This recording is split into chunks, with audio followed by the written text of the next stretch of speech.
Hey, what's up? What's going on? It's your girl Mary Jane. Please like, subscribe to my YouTube channel, and it'd be greatly appreciated from the bottom of my heart, my peeps, my peoples. So, anyways, let's get into it. Let's talk about love and hip hop. Atlanta, season 6, episode 14. Let's go. So, anyways, we're still in Jamaica. So basically, Rashida, she left, Kurt left, Jock left, Waka Flocka left, and Sean, he left as well. So it's just the original girls that are still there. And anyways, they're having a conversation. Dime says that she believes that Karlie loves, you know who, Jock. And then Tammy goes, yeah, you guys were real close. You guys were real cozy. But I'm going to just sip on this tea and just keep my mouth closed. And so, Carly Rad's talking about, oh, you got to date to really know a man. You got to date, to fall in love. You just got to date people, whatever. And she says that, Carly says that she's dating, Ceaser and all that other good stuff. So anyways, Carly's like, you have to date in order to find your mate, your true love or whatever. So then Dime says, do you think, Jock is your true love? Carly was like, no. Carly was like, it's not if Jock being my true love. It's about him being loyal. He would never be loyal to me. He's not loyal to me or whatever. And so they're like, that's what I'm saying. Carly, so what? If Jock was loyal to you, you'll be with him and Ceaser be a figment of your imagination. Anyways, Carly Rad and Jock chemistry on camera is really good. Their confessional, when they talk about each other in their confessionals, it's really funny. It's really good. I miss Jock this episode.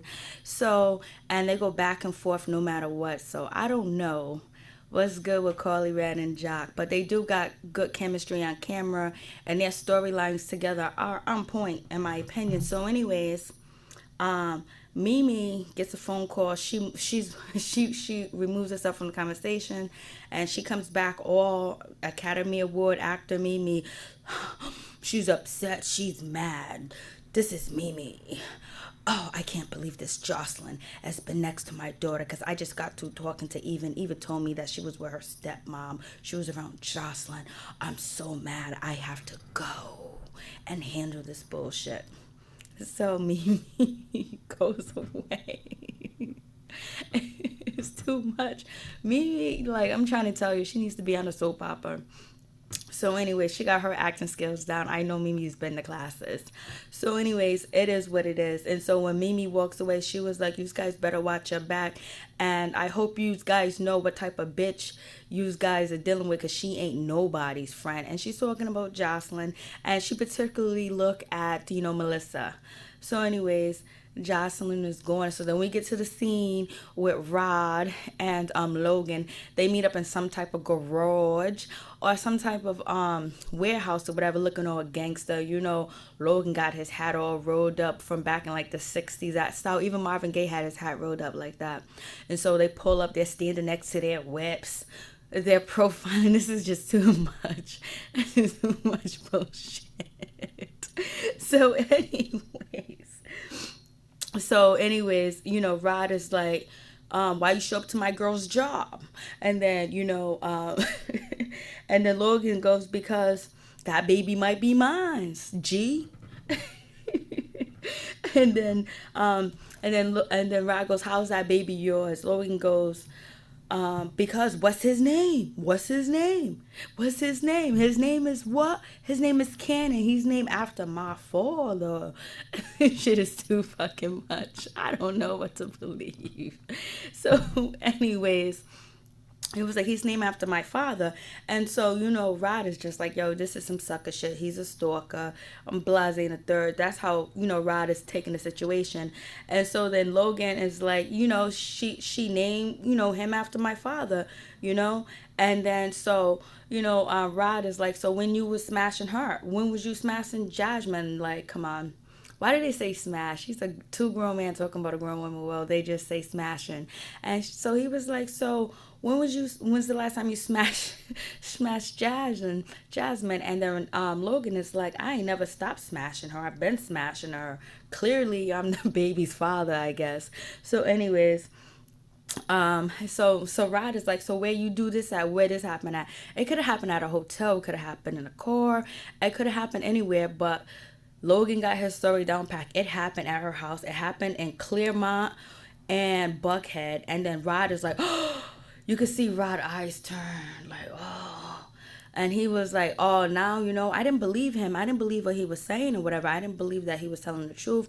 But once he said Backhead, that's the place that Kurt used to, pay for, Jasmine to stay before she moved in with me. That was, Kurt's convenient spot for Jasmine. So he might be on to something. And now, Rod is thinking, okay, maybe he is telling the truth. Maybe it is true. I don't know. So anyways, and so Rod looked shook when he said Backhead apartments, Backhead condos, I don't know, Backhead, whatever. And so Rod was like, so when's the last time you smashed Jasmine? He was like, oh, Logan was like, oh, a couple of months ago. And Rod would go, then Rod goes, oh my God, this clown really he might have some real shit. He might be telling some real things over here. So Rod looks like, damn, this girl got me caught up, because Rod and Jasmine did an interview about 2 months ago. It's in my playlist. Check it out.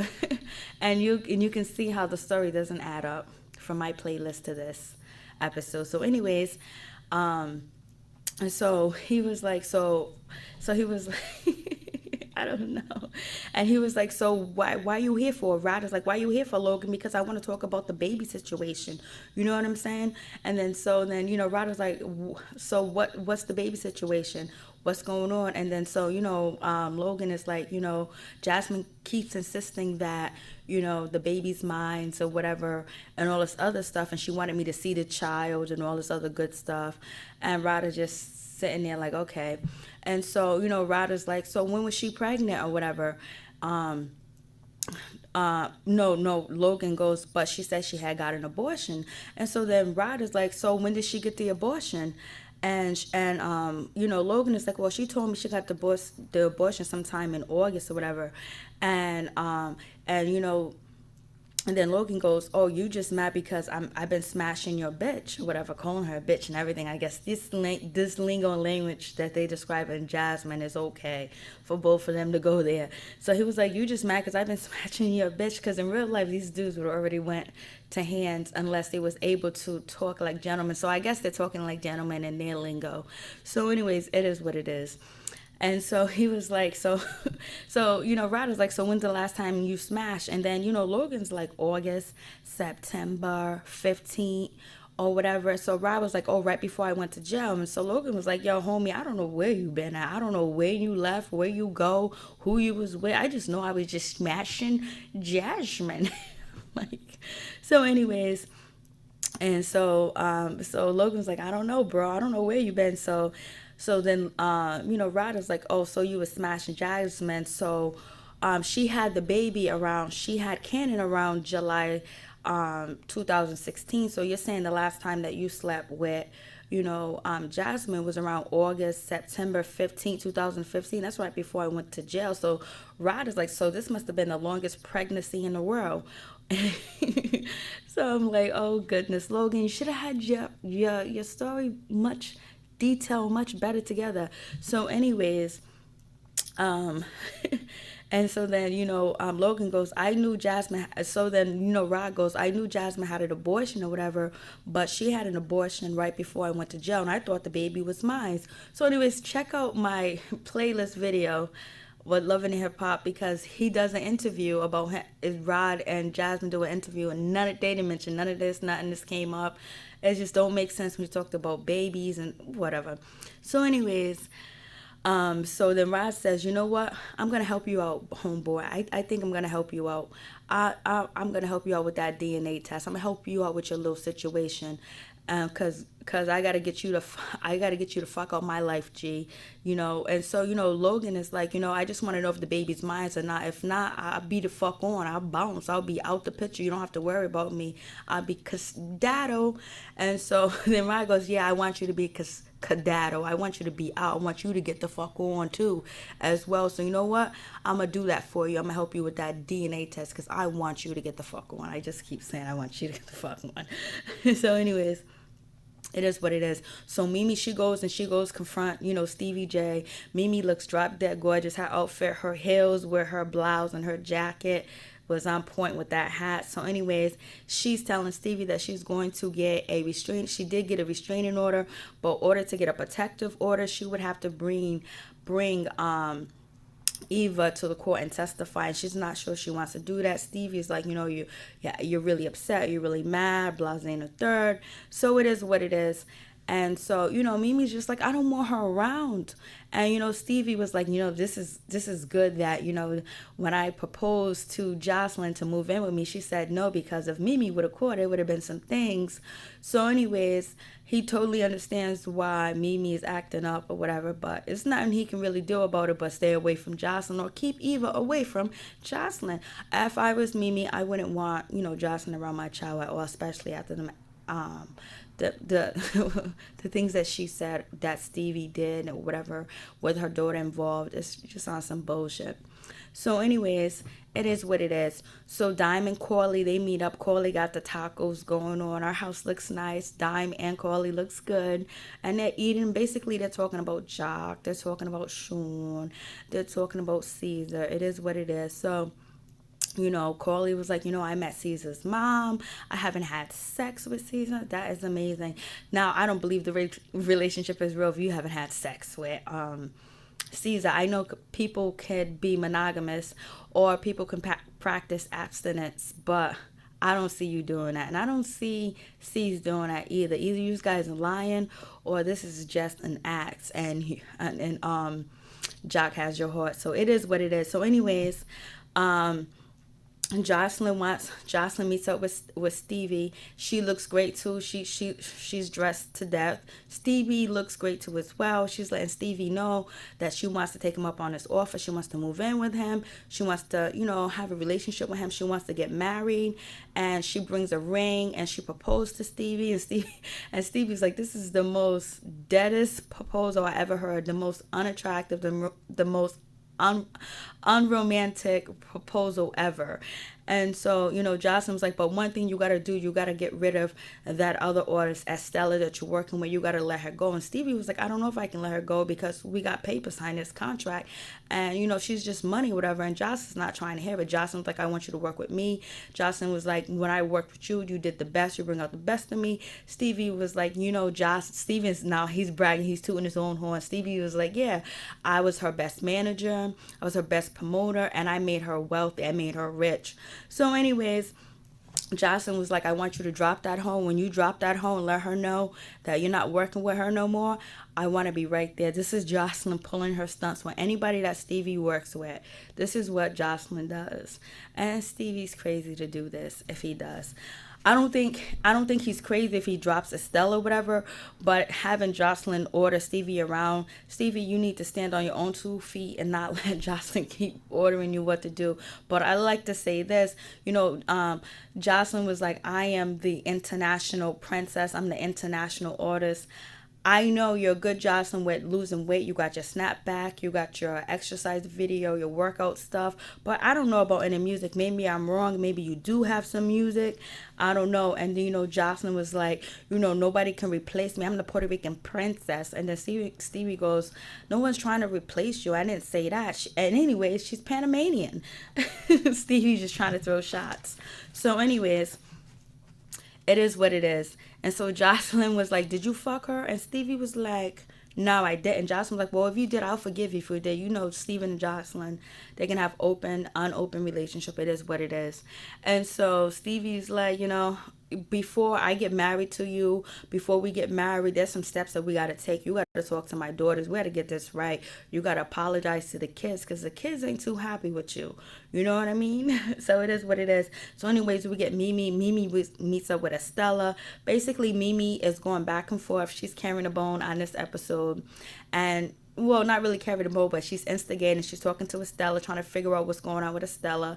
And she was telling Estella that Estella is an upgrade from Jocelyn. And she wants, Estella to get all in the mix of Jocelyn and Stevie or whatever. It is what it is. And then, Estella's talking bad about, Karlie, it is what it is. So it's just like whatever. So Mimi was like, oh well, Stevie J told me that he only cares about working with me. He wants it to be professional, and he just sees dollar signs when he sees me. He just sees money. It's really professional. There's nothing going on. And then Mimi was like, don't worry. He's gonna push up on you if he haven't pushed up on you yet. It is what it is. Stevie has not changed. He's still the same dog. He's always gonna be the same dog. But Mimi is inserting herself in this Estella and Joseline mess because Mimi's doing everything that she can to make sure Joseline and Stevie don't get back together, and we can understand why. And Estella right now, she's just a pawn in Mimi's game.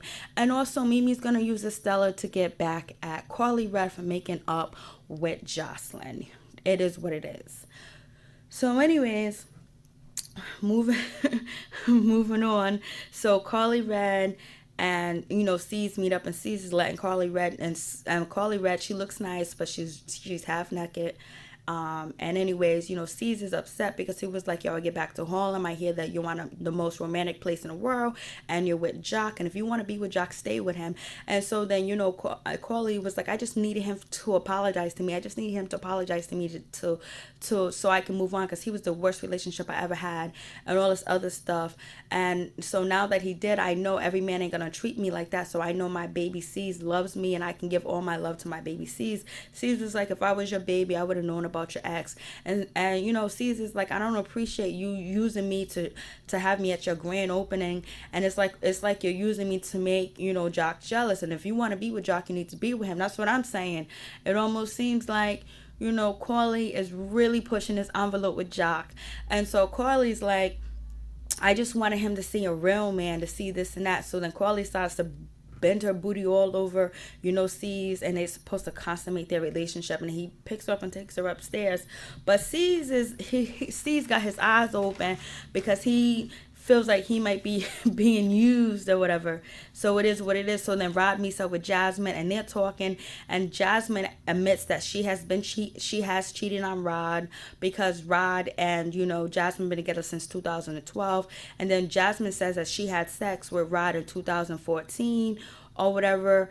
And so Rod was like, you haven't been keeping it real. You've been fucked up. Shit's been shady with you. And I don't even know if I want to deal with you. You brought this nigga into our life. Now it's time for you to deal with this situation and get rid of this motherfucker. And then Jasmine's like, I don't want to deal with him.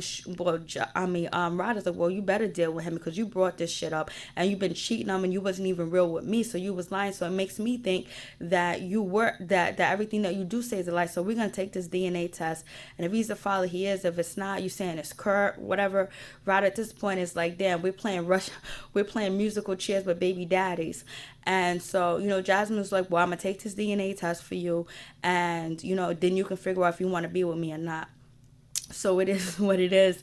We're clocking miles on your pussy, Jasmine. This is not good. And you got dudes that smash, saying they smash, calling you bitch, Jasmine, what's going on? This is not a good look. So anyways, Rod is like, he said that, oh, you guess what's the baby's name? What's the baby's name?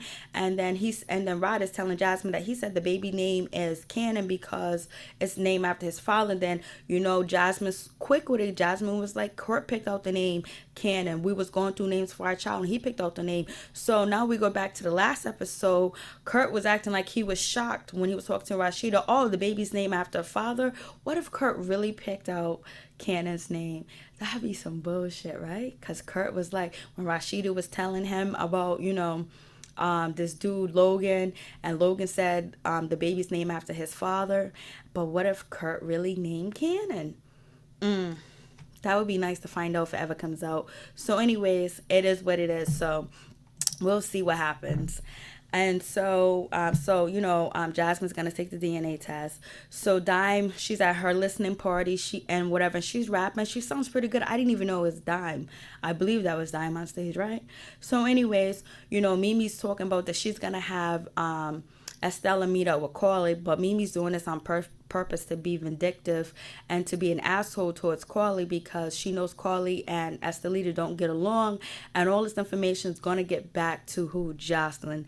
And Mimi is playing chess with these people to get at Joseline. It is what it is. She ain't gonna stop. And Mimi's not as dumb as we all think she is sometimes. But anyways, so everyone's chilling. You know, Cena's there. We haven't seen Cena. Cena talks about her and her husband are not together. They're basically living separately but in the same house. So it is what it is. So anyways, then Estella shows up, and then Karlie was like, oh my god, this Ampanina, whatever this bitch is, I can't get away from her. Everywhere I go, she shows up. Oh god. So anyways, you know, Karlie was like, I'm gonna be an adult and I'm gonna apologize to her. So Karlie starts to apologize to her and says, my bad for disrespecting you, my bad for this, because, you know, every time Stevie, you know, has a new order, some shit comes about it, and she's in the middle. Yes, Karlie, you're in the middle. Half of the time you put yourself in the middle like you're doing now, and sometimes you're just brought in the middle. So anyways, Estelita was like, you know, you need to mind your business. I don't know what I have to do with you and Stevie messing with another, dealing with an artist or whatever.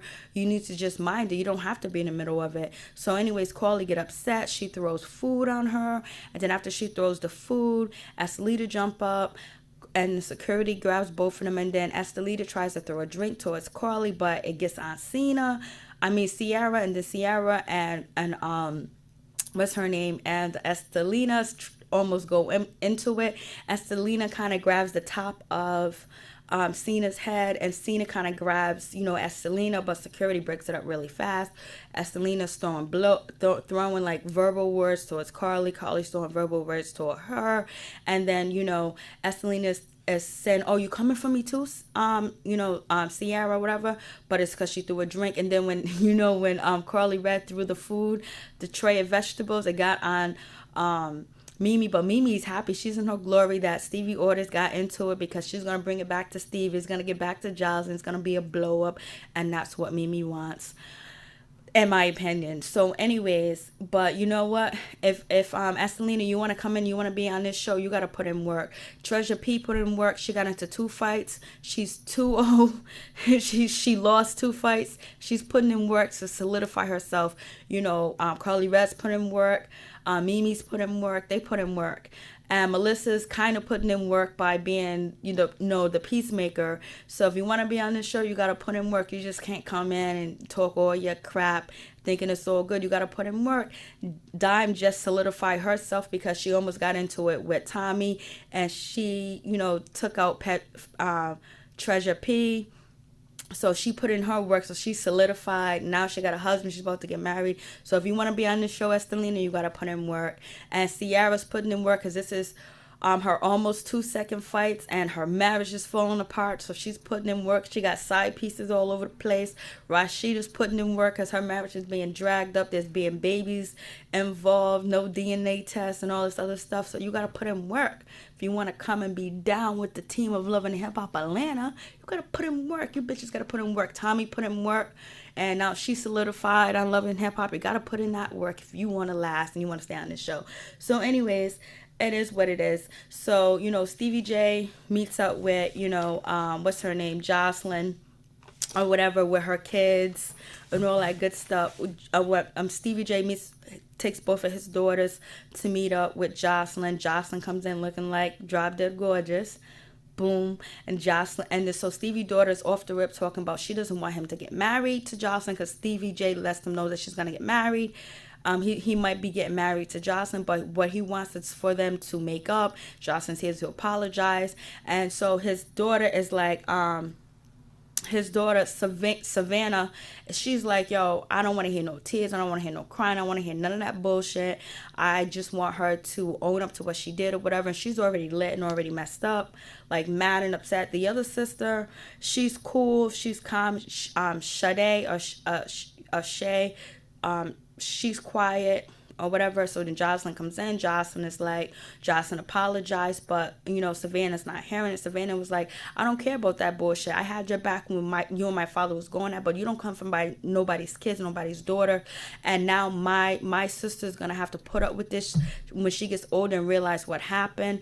And she was like, yo, I don't want to hear no tears and no crying. I don't want to hear none of that. And Joseline was like, what are you talking about? He did it. Stevie J did it. He made me have an abortion and all this other stuff. And Joseline starts to cry, and Savannah's not falling for her because she ain't Stevie J. And so then Joseline was like, you can't beat me. And and Savannah's standing up like, yeah, I'm gonna get you. And so it is what it is.